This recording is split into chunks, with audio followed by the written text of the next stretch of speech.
My name is Berezniak, and I'm Assistant Dean for Academic Affairs at the Lake Erie College of Osteopathic Medicine in Bradenton, Florida.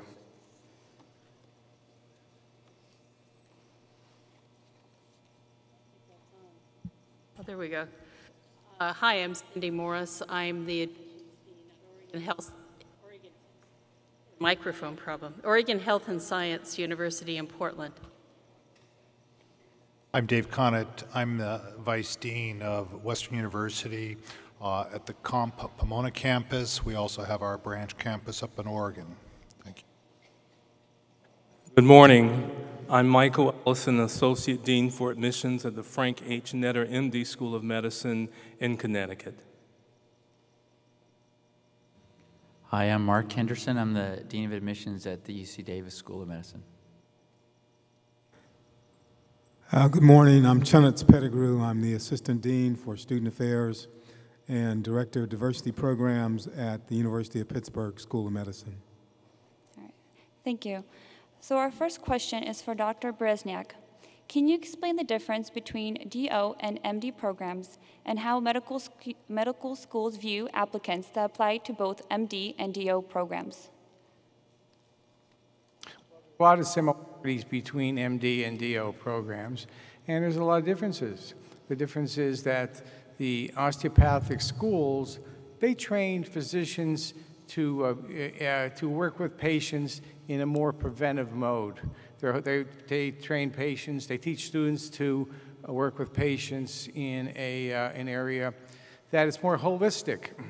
They work with the students, they prepare them to be outstanding physicians, all specialties, and the differences between MDs and DOs are more of a, like I said, a holistic point of view.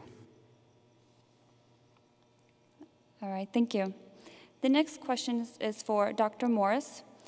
Will your school be comparing the new 2015 MCAT with the old MCATs in applicants who have taken both tests? For instance, will you be ignoring the old MCAT scores and considering only the new MCAT? I think going forward to the new MCAT is posing a lot of questions for all of us, as I know it is for all of you. We take the latest MCAT that you have, and so if you take the MCAT now and you were to take it again using the new formulation, we would use your new MCAT score.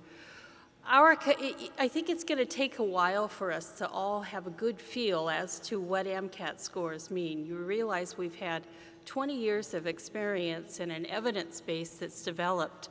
And so I think we're all going to be sorting out a number of issues going forward. Nothing is really 100% cut and dried at this point. All right, thank you. Would any of our panelists like to elaborate? At the Frank H. Netter, MD, we're going to look at both for 3 years. So we'll look at the scores that you take from the last years.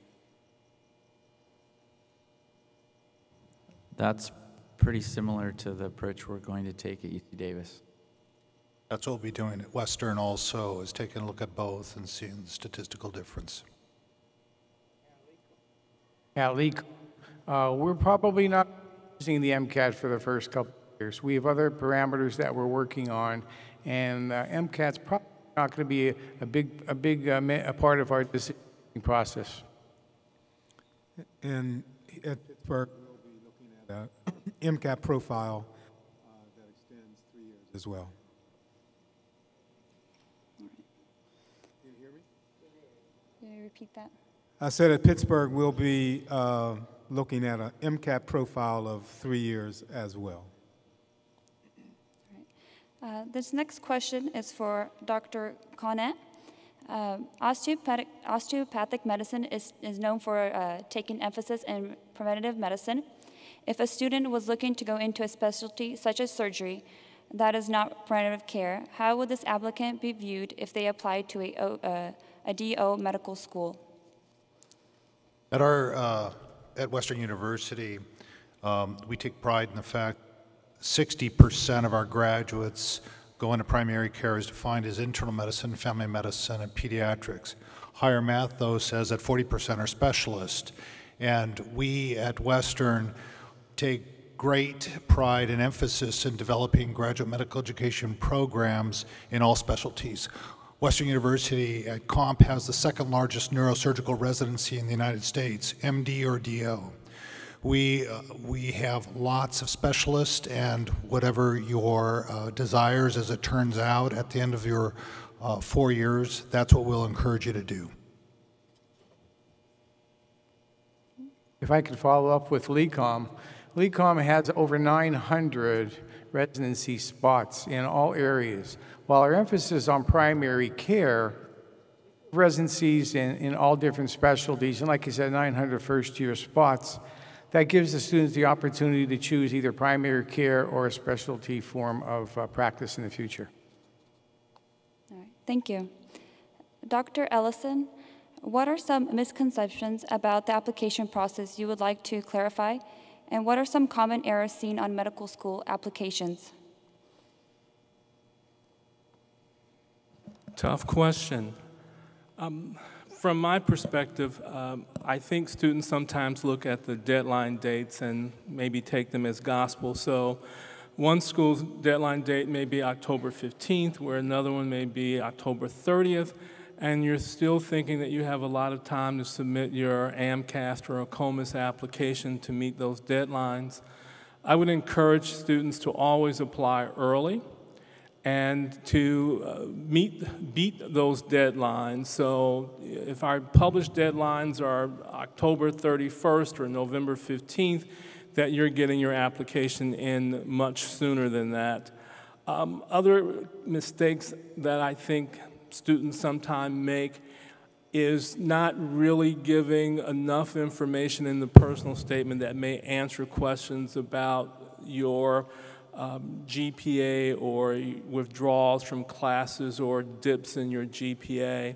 For me, when I'm reviewing an applicant's file and I see that there was some academic difficulties or challenges, and the first thing I do is to look at the personal statement to see if there's an explanation for that. So for me, that's a challenge in trying to see the whole person and getting a great picture. The other thing is maybe not realizing some of the experiences that you've completed as undergrads that you maybe don't list as, in the 15 spaces that you have, or not giving enough information of how they have helped you to motivate your decision for a career in medicine. Would anyone else like to elaborate? I guess I'll add on the biggest, I think you asked what the biggest mistakes were. Yes. I think that one of the biggest mistakes is when there are inconsistencies in the application, whether that be the activities that don't really make sense, or dates that don't really make sense, or typographical errors, spelling errors. You got a bunch of compulsive people looking at these applications, and they're looking for any reason to put you lower in the stack because there's a big pile. So they're looking for any reason to exclude you. So even though it may seem like a very small oversight, it can really hurt you. So again, I think this just goes back to making sure that you spend a lot of time on the application and make sure that it's accurate, and then check it again and then check it one more time. Anyone else? Okay. Our next question is for Dr. Henderson. Can you explain the 3-year UC Davis program you have at your medical school? Sure. So the 3-year program that we have at UC Davis is a new program. So this is funded by a grant from the American Medical Association that is attempting to respond to the primary care workforce in this country, and particularly this state. So our 3-year students are all, they're basically training to be primary care physicians in California. They start early. They start 6 weeks before all the other students. They don't have summers, and they have less vacation than all the other students. and they go directly into a residency program that's affiliated with UC Davis or Kaiser Permanente. So it's really a 6-year program leading to primary care practice in this region. That's the nutshell. We at LCOM, we've had the 3-year primary residency program for the last few years. And the program is designed for you to make sure you want to be a primary care doc. It's real important that you have family medicine, internal medicine, OB-GYN, or pediatrics as part of your future. And the program that we have here, again, is very similar to the one at Davis in that you go into one of our residency places. This question is for everyone. Is this a trend that's going to occur where there are going to be more shorter duration programs, such as a 3-year program? This is for anyone who'd like to reply. Well, we also have a program if you're a physician assistant. If you're a physician assistant, you come in and you complete your medical school in 3 years. Again, you save 1 year tuition and you go into one of our residency programs.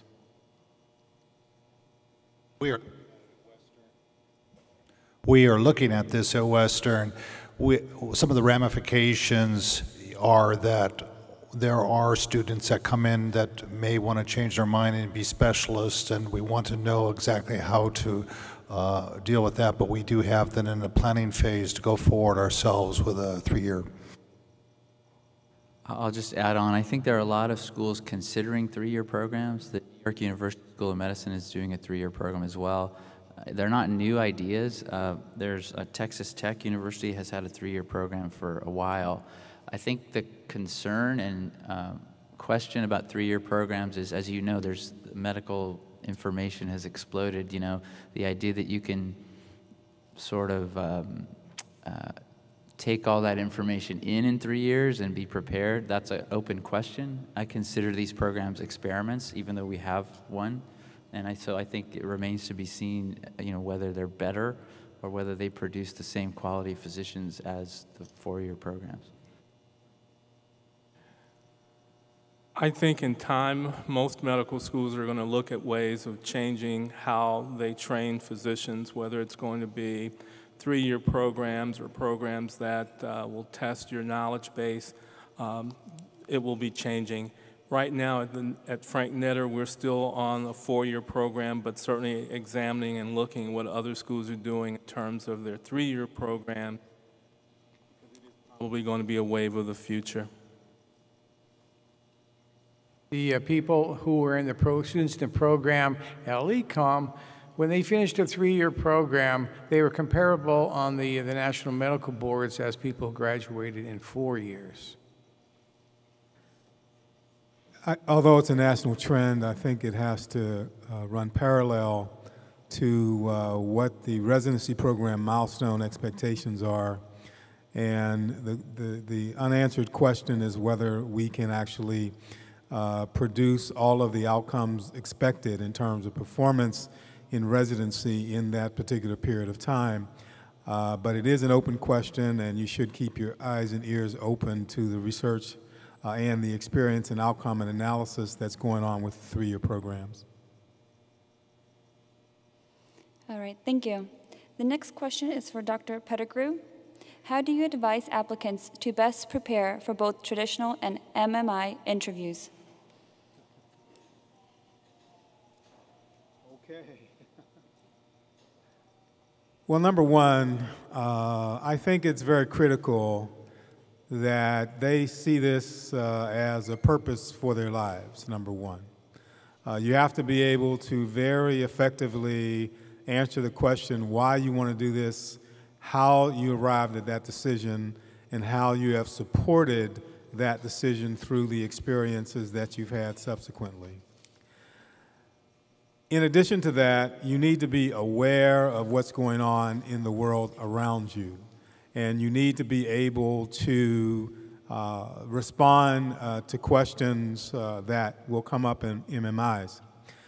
The other thing that I think is to go as confidently as you can into those situations where MMIs are being used, and do your absolute best to represent yourselves as yourselves. Sometimes the interview day can be overwhelming to you given all of the things that are on the table for you and the high stakes that are involved. But at the same time, my advice would be to know why you want to do this, to know some of the things that are going on in healthcare and in the healthcare environment, and things that may even, from a policy perspective, be impinging on that environment, and to be confident and prepared for your day as well as possible, and just do your best when you get there. I think your best preparation for an interview or the MMI is what you've done up until now. This isn't something you can study for. This isn't something you can take a crash preparation course for. This is what your course in life has led you to. This is what your experiences of shadowing in the community, of being active in your community, even active in your college community. All these things are what help to prepare you for the interview, to know yourself, to be introspective, know yourself, know your strengths, know, as was said before, exactly why you want to do this. Not why you want to go to medical school, but why you want to be a physician. At Western, when you are selected to come to an interview, it means that you've met a threshold or a bar that potentially you could be admitted based on your academics and your MCAT score. Typically, I would say that the reason, though probably 3/4 of the individuals that come for the interview do not get in because of the interview and because of the MMI. Part of that has to do with that if you're going to come to an osteopathic medical school, it's probably a good idea that you've met an osteopathic physician sometime in your life and talked to them. That would be a good start. Please do not go ahead and just read off a website of something you thought. If you really are going to make a life-changing and to go into this profession, and it's wonderful, but if you're going to do that, please be genuine about it. The interview will not go well for you. But prepare and also practice. Understand that these interviews are important and take them seriously. We've had people during MMIs that were talking about how the Lakers were doing and things of that sort with their patients. So take it very seriously, because that is what we're looking at that point. It's just like any job interview that you'll be going out for the rest of your career. At Bradenton, our curriculum is a problem-based learning curriculum. So the interview that we have, it's a small group. Well, you'll be there with 2 faculty, and they'll be talking with 5 or 6 people in a little room. Basically, to see how well you interact with others. You have to realize you're going to be part of a team. Medical school, and you're going to be a team when you get out and practice. All-stars in medicine anymore, only team players. And we want to see if you're a team player starting with medical school. I would just add to what my colleagues have said about being prepared, but be able to expect the unexpected and be able to think quick on your feet. Can you use your critical thinking skills well? Are you thinking about the situation that's given to you and responding appropriately? Using appropriate language. I say this when students come to interview. Sometimes it's amazing that students sometimes use colorful language during the interview. It's not the time to use that kind of language. So you want to make sure that you are appropriate. And I think the other thing that you can prepare for the interview by at least knowing the mission and vision and values of the school. So that as you are interviewing, you're able to incorporate some of those things into your responses. Know the schools that you are interviewing with, know what they're about, know something about the curriculum. If you have an opportunity to talk to physicians, that would be a great thing too, but be ready for the interview in terms of your preparation. I think one of the best things I could tell you is when you go to a school, learn everything you can, just like was said. And then what you do, you come up with 5 questions that you already know the answers to. And then when you talk with someone, you ask questions, and as they're getting the answers, you can chime in very well with the information that you already know. All right, thank you. This next question is for Dr. Morris. What are important factors students should consider when deciding which medical school to apply to?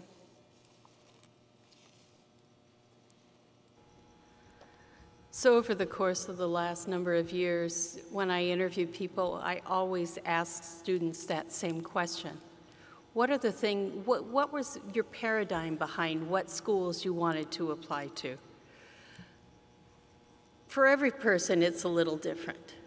Some people are afraid to kind of break out of their location, and for other individuals who may be older and have established families, location is key and critical. So I think that the number of factors is large, but what I would really strongly encourage all of you to do is to look at medical schools critically. Look at the types of students that are attending there. Look where their students are going in terms of residencies and positions. If you really are convinced you want to do primary care, look at schools that better train primary care physicians. So really try to understand what the school's academic and learning styles are. So think about, do I learn best in the classroom? Do I learn best with activity? How do I need that, my learning to go in terms of clinical correlation early on? So really understand learning style. Think about your own personal circumstances in life and where you think you will excel and any individual factors that may portray into that. And then look critically at the school in terms of the outcomes of a school. Who are the outcomes of a school? Those are the students, and what happens when they go into the community? Where do they practice? What types of practice do they do? I would go ahead and just add that I know that LCOM and for Western, we are required under our accreditation that we post what percentage of our students got into residencies. At the end of the day, it's about getting in the residency you want to get into and want to train, and our percentages have always, I've got my first student that didn't get into a residency this last year. Otherwise, at Western it's 100%, and I know LCOM is right there too. That is a very important consideration when you're selecting a medical school. Make sure at the end of the day that you have a job by getting into a residency, especially the residency of your choice. I would want to pick up something Dr. Morris alluded to, which is that I think you should try to look broadly in terms of where you apply, at looking for those schools with whom you match in terms of your goals. I think there's a very sort of stark reality in California, which is that there are probably 7,000 people who apply to medical school every year, and there are about, these are rough numbers, 2,000 positions in the state. So what does that mean? It's sort of subtraction, right? That means 5,000 people don't get into medical school in California. So those of you who are from California, you need to really think about looking more broadly. And I think some people are overly focused on the location at the exclusion of their future medical education and career. So I would say expand your horizons. Yeah, I would support Dr. Henderson just by saying that geographic flexibility has resulted in 13% of the students that enroll annually at Pittsburgh come from California.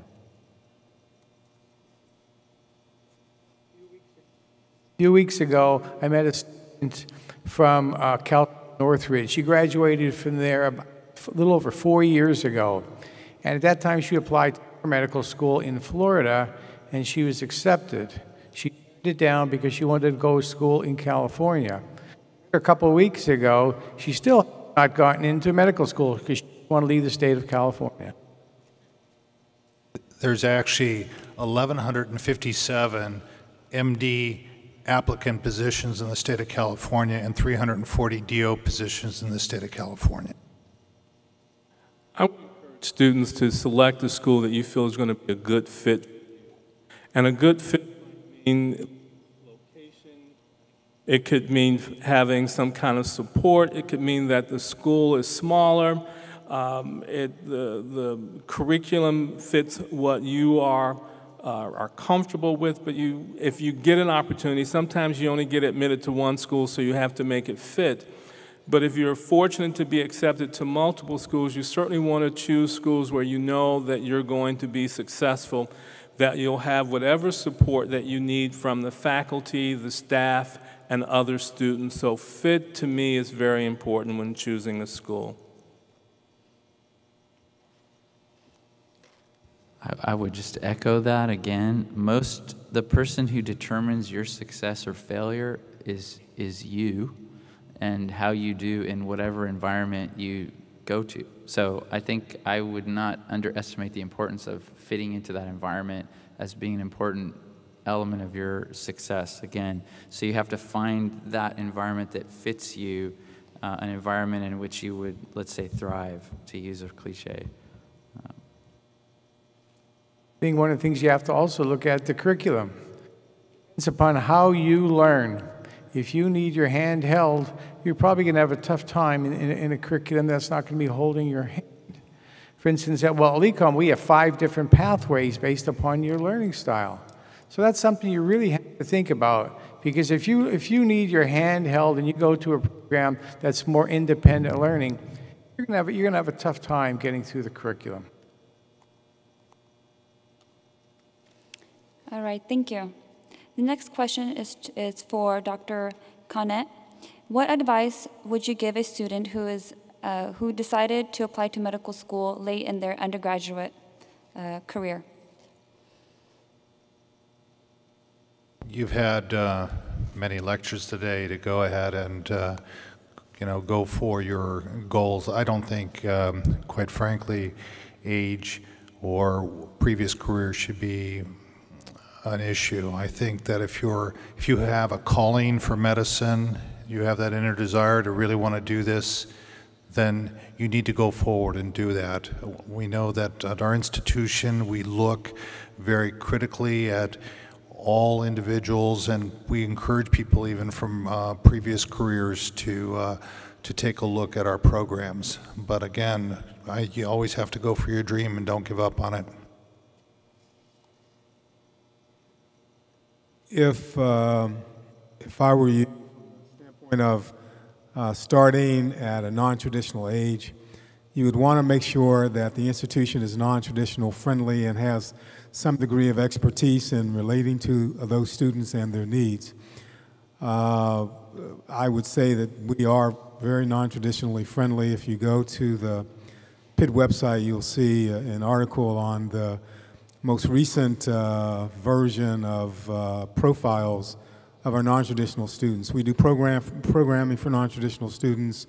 We focus on their performance and on their experience because we know that their margin for extending time is limited.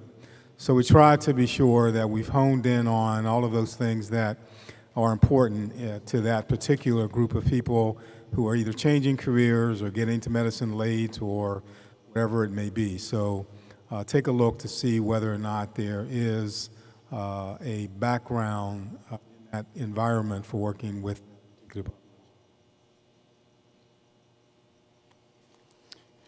This next question is for Dr. Ellison.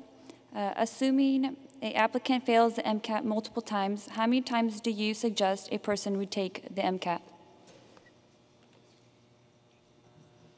Good question. You know, there is no magical number on how many times a student should take the MCAT. However, though, when I'm advising students, I think one of the qualities of a physician is a person who can make solid decisions. And so to take the MCAT when you're not ready doesn't speak to your ability to make good, sound, and solid decisions. So if you sit for the MCAT before you've completed all of the prerequisite courses, so you haven't taken organic, you haven't taken physics, and you take the MCAT for practice, we get to see those scores. So that's not a good thing. Every school, I think, differs for how they look at the MCAT. Some will average the scores, some will take the highest, some will take the most recent score.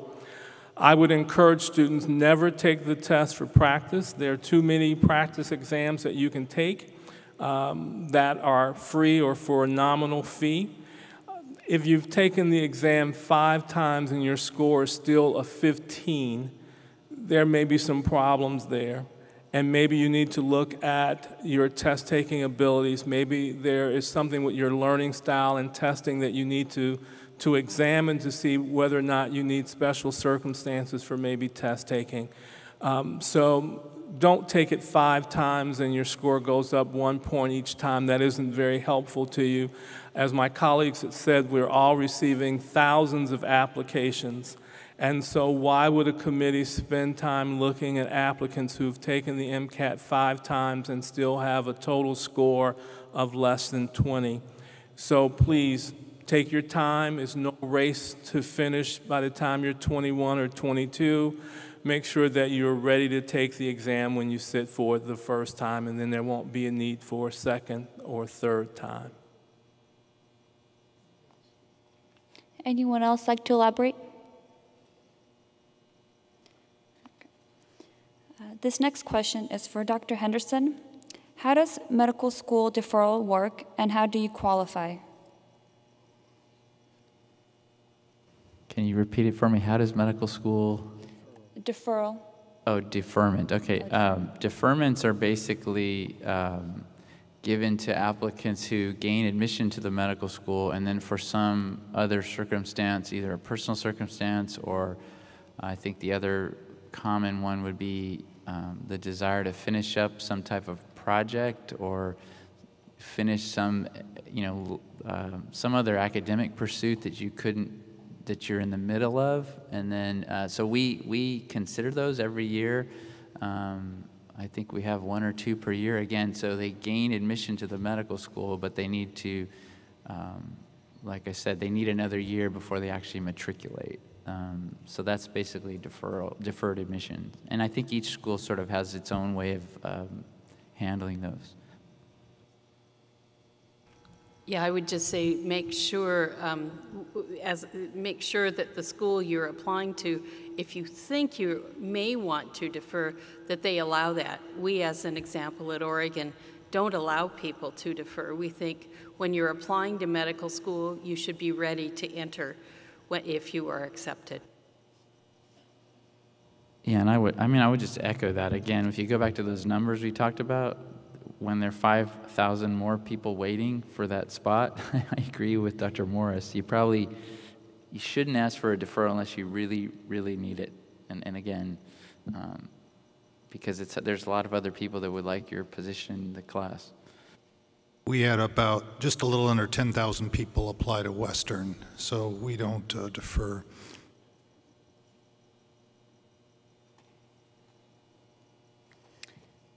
This next question is for Dr. Pettigrew.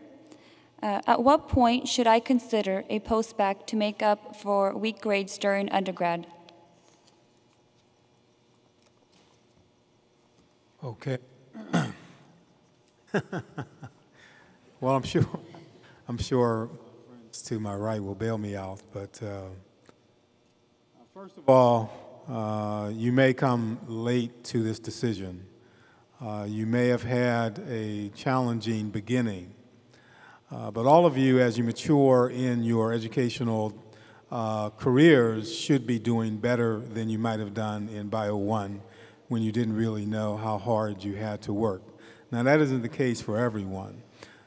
But post-backing has something to do oftentimes with a beginning that doesn't represent the academic ability that you actually have, but that academic talent begins to emerge a little later, and you want to redirect our thinking about the kind of profile that you might present once you've completed a post-bac program. It could be that you didn't do all of the courses that you needed to do. My son was a fine arts major. He's now a PGY3 in OBGYN. There was no way that he was going to get into medicine without going to a post-bac program to do all of the coursework that was not in his profile.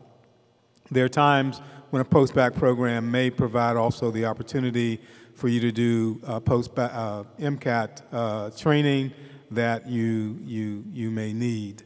Post-backing isn't the only option that people pursue.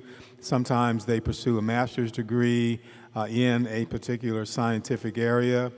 They may also sometimes pursue an M.P.H. depending. I think that the recommendation to do that is something that you need to collaborate with the professionals who know a lot about it.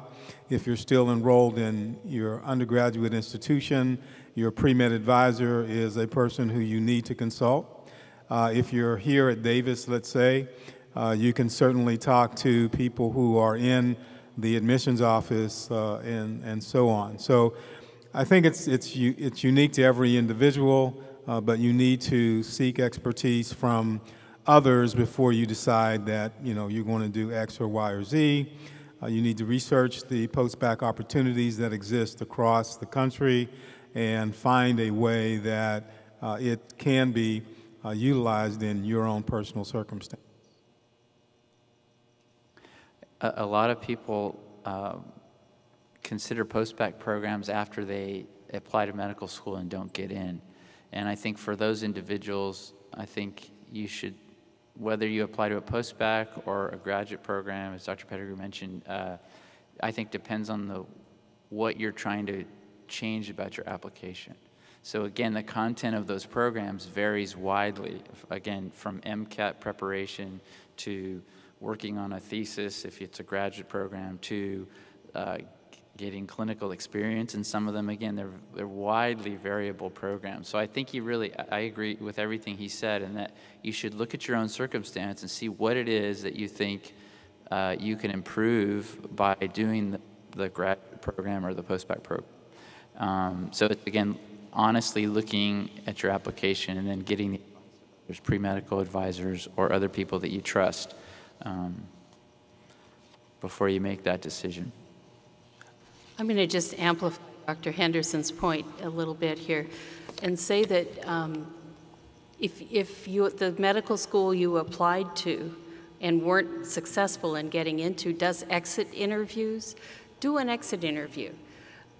I have seen people in the past who assumed that the reason that they didn't get into medical school was because of an academic reason. And in fact, and then they've gone and done a postdoc program, and that wasn't it at all. It really had to do with other factors in terms of experience or even just in being a better communicator. And sometimes an individual may have more targeted experiences than going back and doing a post-bac. So definitely look to do an exit interview at the school, and they can give you a lot more information, and talk to the post-bac advisors, or I'm sorry, the pre-med advisors at your school as well. I would add that if you are doing a post-bac program at Enhancer, please make sure that you're going to do well academically. To do a post-bac program or a graduate program and you're earning C's and B minuses really, from my perspective, doesn't give you the evidence that an admissions committee might want to look at to see how well you're going to handle the rigor of medical school.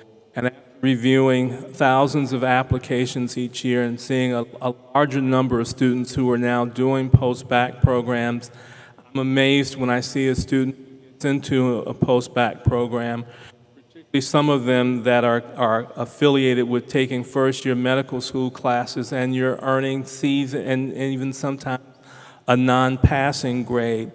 That truly doesn't help you if you are in the program because you need to enhance your academic profile? Usually 2 reasons people go to a postbac. One, they want to increase science GPA, or 2, they want to take advanced science courses. Either way, it's focused, both of them are focused on academics.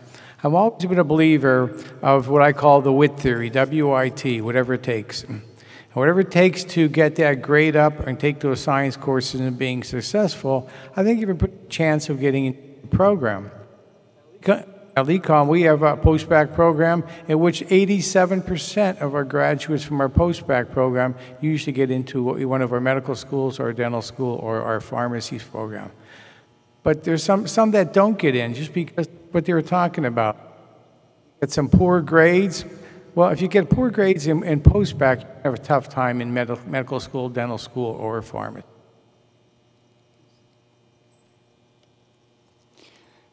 This is our last question, and it's directed to all our panelists.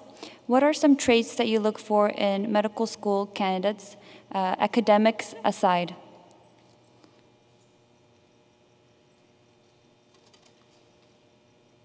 I guess I'll start. I think there are many things we look for. Aside from academics, I think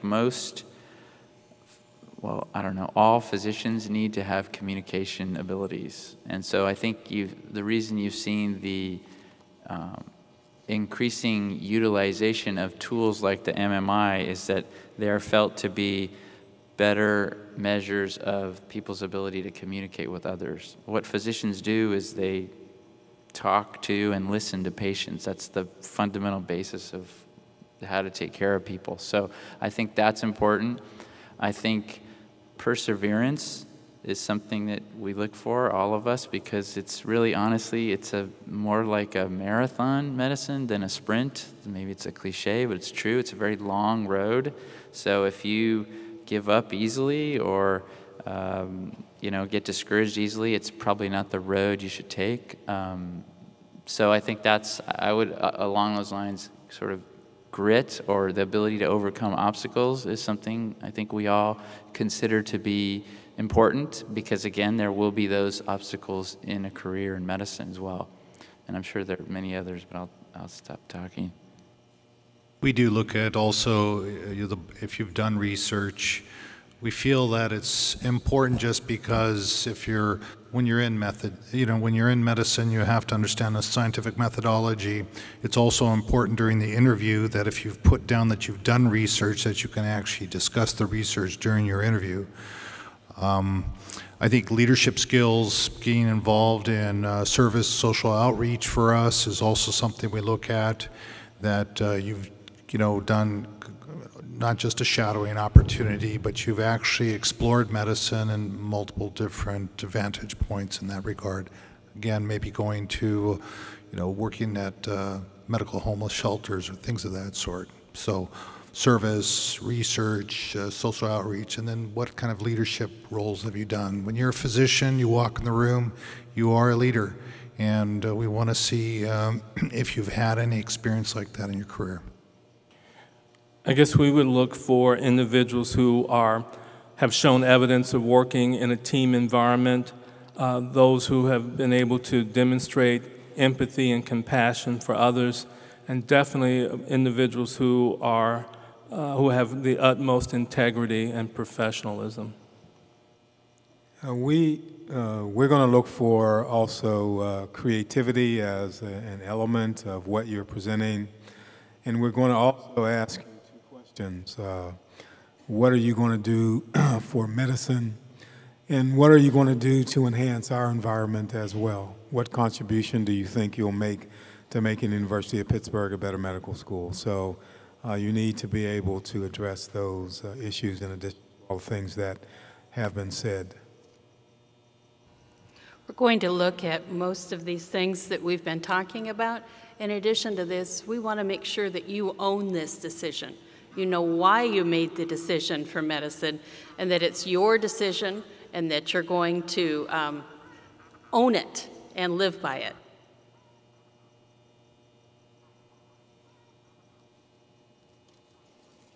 All right, anyone else like to elaborate?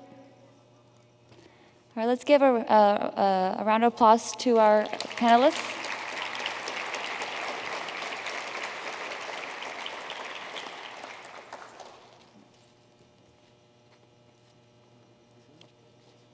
So we have our second admissions panel after this shortly. Thank you.